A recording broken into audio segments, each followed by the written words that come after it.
In this tutorial, I'm going to show you how to ungroup or isolate specific parts of an SVG design. Say you are cutting a design and for some reason you needed to cut an element again. Maybe the paper didn't cut right, or you just wanted to use a different color on the element. Well, you definitely can do that within Silhouette Studio, and I'm going to show you how. The easiest way to do this is if you can see when the file comes in, it is all grouped together. Now at first nature, you might want to just go ahead and right click and ungroup. And that does ungroup some things, but what it does is it just ungroups our score lines from the elements. And that's not really what we want.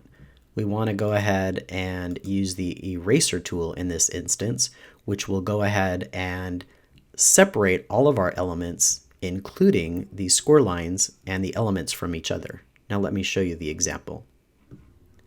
Now if we go over here to our eraser tool, over here on the left here, and it does say eraser tool when you hover, and I can go ahead and click on that. And all I really need to do is put an eraser line through any one of the elements. Now I'm going to go ahead and click my selection tool, which is the top arrow on the left here. And you will see that everything is separated, including our score lines from our element. And so if I move these here, you can see that everything has now been separated. Now what I want to do is make sure I undo that to get that back to where it was.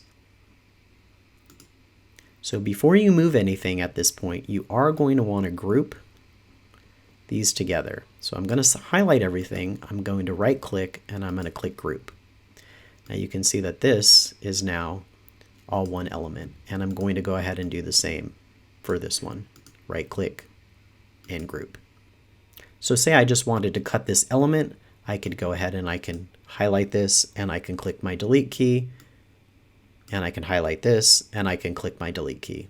And now I can go ahead and have just this element be cut onto my silhouette. All right, here's another example that I wanted to show you. So say that all of your elements on this page cut fine except maybe one or two of these top shapes here, or let's say that you wanted to cut out different colors of each of this shape. Again, using my eraser tool, I'm just going to go ahead and draw through a couple of these. I'm going to select my pointer tool, and I'm going to highlight all of these and click my delete key. Again, I'm going to get rid of the cherry, delete. And each one of these are now separated so that I can go ahead and use those. And so there you have a few examples of how you would go ahead and separate or isolate elements using files from Dreaming Tree.